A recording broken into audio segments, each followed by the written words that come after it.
So, here it is, the season finale of the DuckTales reboot. Do I still have to call it a reboot every time I talk about it? I mean, it's been around for a year by now.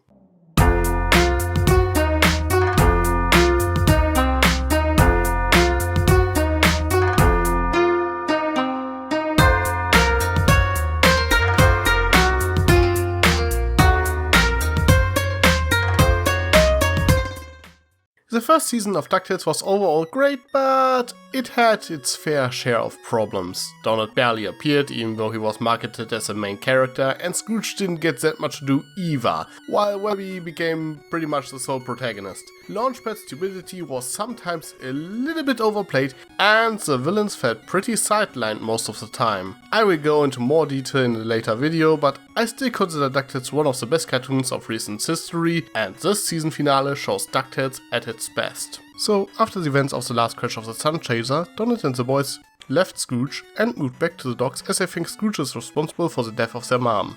Donald tries to cheer them up by announcing that they will move to Cap Suzette, which is a rather nice callback to the pilot in which the triplets tried to steal Donald's houseboat while he's at the job interview because they wanted to go there. And frankly, if that would mean Don Carnage becomes a recurring character, I would be okay with it. Webby and Launchpad, however, don't want them to go there and set up a parent trap. They try to trick the triplets, Donald and Scrooge, to attend a dinner party to remind them how much they love each other. They are kinda bad at it, which leads to some great comedy. Luckily for them, Beakley wants in on their scheme and she's much better at it and a master of the guilt trip, explaining to the boys that Scrooge almost ruined himself when he was trying to save Della. Now, the main issue I have with this is that the breakup in general felt a little bit forced. I can understand that the triplets are upset. They have every reason to be upset, but I think they took it a bit too far. And had Beakley explained it right away that Scrooge really did try everything he could to do at the end of the last crash of the Sun Chaser, this whole thing could have been avoided. It also doesn't help that the triplets just assume that he was too cheap to try anything, which felt somewhat unwarranted, as Scrooge's greed is downplayed in this incarnation of the character to a point where it is barely a part of his character at all. Only in Jaws it was played for laughs for a bit. Also, I do think that throwing away the items that remind them of that time with Scrooge felt a little bit harsh as well. I personally would have preferred if those items had reminded them of their good time with Scrooge and that they would get second forks as a result. Also, I am with Louis on this one. Throwing away an ancient cowpash, which was presumably made out of pure gold, seems too much like a waste. However, Scrooge never went to that parrot trap. After everyone he cared about left him, he was reduced to a shadow of his former self. Personally, I think they kinda overplayed it a little bit. At the end of the last episode, it seems more like this was simply harden his heart again, turning him into the grumpy old man we saw at the beginning of the show. Someone who believes that he doesn't need family or friends, which I think would have been more in line with his character. Instead, they turned him into a pitiful excuse of a duck. How did he even eat this much pizza over just 3 days? Now, admittedly, this is all played for laughs and it is pretty effective in doing so. Especially seeing how Magica cannot believe that the man in front of her is the great adventurer who defeated her all these years ago and tries to cheer him up in her own way.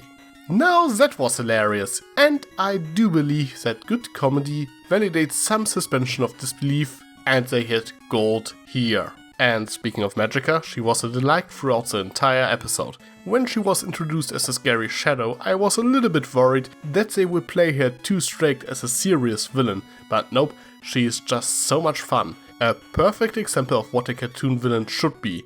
She has a very distinct personality with a healthy dose of pride and even some respect for her rival, but still manages to be laughably evil at the same time. She is also very powerful and ruthless, which makes her a credible threat, suitable for a season finale such as this. But she is still funny. A lot of shows in recent history try to make their villains serious, and while the resulting contrast to the upbeat tone of most cartoons can be rather effective, and can result in very interesting stories, they can also end up rather dull and unmemorable.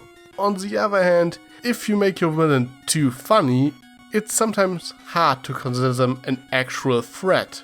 Magica, however, shows a perfect balance of both which makes her a really memorable villain that arguably surpasses the original version of her character. And I do like how her relationship with Scrooge is portrayed in this episode. She wants to get revenge on Scrooge McDuck, a daring adventurer, not the pitiful mess in front of her.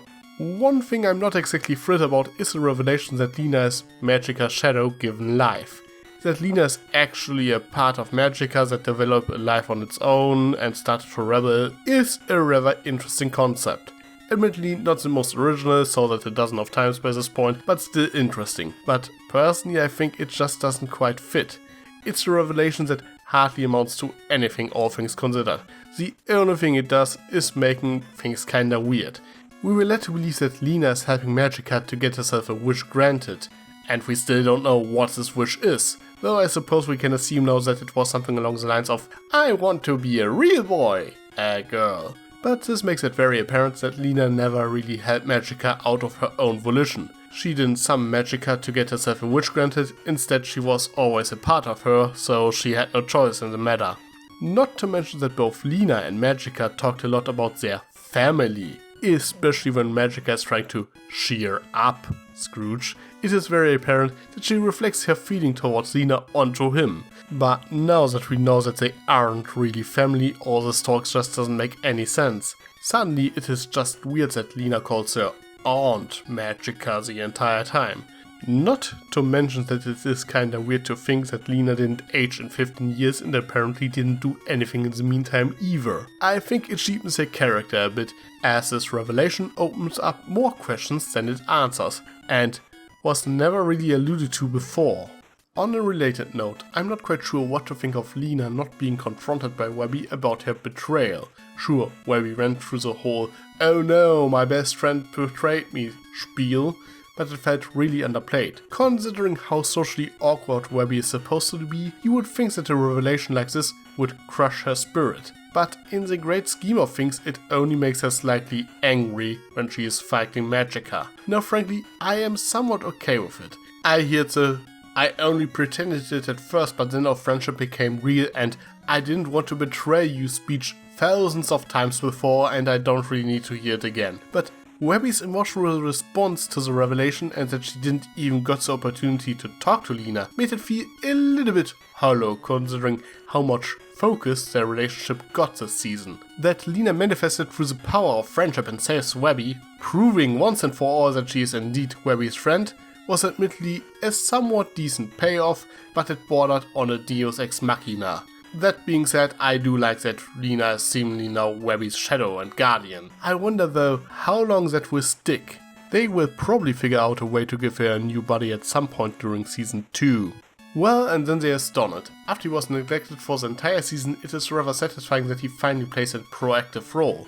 I'm a little bit nettled by the fact that he didn't get to actually help against Magica herself and only fought some Heartless. I mean shadows, but seriously. I can't be the only one who had to think of Kingdom Hearts when he saw Donald fighting a bunch of black shadow creatures. In any case, it was pretty awesome to see him in action. I would have liked it more if he had played a more essential role, but the part he got was nice.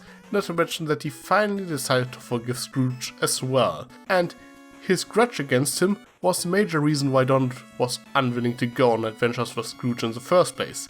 This is a good sign of development, which could end up with him taking along more often in season 2, at least that's what I hope.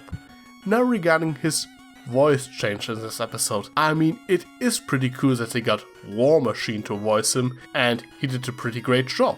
He made Donald sound badass and allowed them to make some very funny jokes. But at the same time I feel a bit cheated when they let someone else voice him.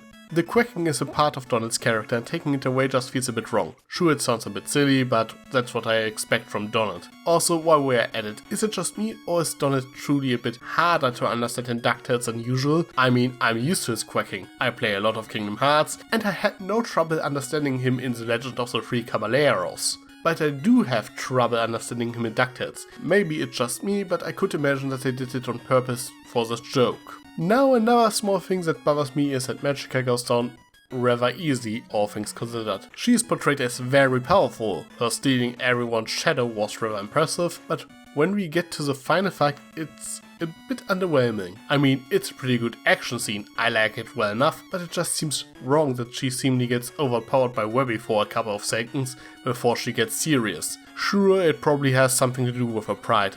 At least at first she was most likely just toying with them. And she would have killed everyone if it wasn't for the aforementioned Lina Ex Machina. But still, I was watching the scene thinking she can do more than this. For example, she could always have called more shadows to her aid. I think I would have preferred it if the triplets would have found a spell or something similar like that to defeat her. Just storming in without a plan shouldn't have been enough. Not to mention that it was a little bit underwhelming that her powers were seemingly tied to her staff. But that are more pet peeves of mine, and the way it was handled at least allows Magica to become a recurring villain. Now that she was stripped of most of her powers, they can use her whenever they want. She still knows a lot about magic and will look for another source of power, which puts her more in line with her original depiction. Magica the spell was never extraordinary powerful in most of her appearances. She was only able to use spells and curses in a limited capacity and use them for schemes to increase her power. She can still prepare large-scale rituals and magical items and is therefore still a decent threat, but simply not a world-ending threat like in this episode, and I hope we see more of her next season. Though admittedly, it is a bit odd that they just let her get away. You would think that it would be in Scrooge's interest to lock her up. Also another small note, have you noticed how Louie actually manages to swim through money like Scrooge does, while everyone else is unable to freely move through it? I mentioned it in my review of the pilot, but I like how each of the triplets inherit certain characteristics of Scrooge, and I think it's funny that Louie got that ability as well. And finally, there is a big stinger at the end, Della on the moon. I love how they used a part of the moon theme from the NES game for the scene. It is cool to see that she is still alive. I personally suspected she was stuck in another dimension and went on adventures with Ford, but whatever. I think it's unlikely that she spent all these years up there. It is probably more likely that she was sent forward through time, but we won't know until season 2 comes around. With that being said, let's wrap things up. The Shadow War was a great season finale, and I think it is at least on par with Who, if not better. Magica herself steals the show and is easily one of my favorite cartoon villains ever. There are some flaws with it, but most of them are neglectable or problems I have with this reboot as a whole. It has great comedy, great action, and heartwarming themes of family and friendship. I mean, it should be very obvious that family is the main theme of this episode, as it is all about the ducks coming together at last, and even Donald finally forgiving Scrooge after he held a grudge for literal years. Heck, Scrooge even invited Lina into the family before she was absorbed into Magica, so we can consider her part of the duck family as well. Gyro and Launchpad also had great showings in this episode as well. I was only a little bit disappointed that Fenton didn't get to do more, but admittedly, Gizmo Duck would have pulled too much focus from the duck family, so it was probably for the better that his suit was stolen by Fenton's shadow. And the implication that Donald defeated it off screen is pretty awesome. I could probably go on for hours discussing every single detail, but I think this is a good point to end it. I just can't wait for season 2. But what about you? Did you like this episode? Anything that bothered you? What are your thoughts on Lina being Magica's shadow? Let me know in the comments below. I am Tricky Fox. Stay foxy. Sly as a fox, you got me under your spell. But you know I'll never tell that I know you know so well.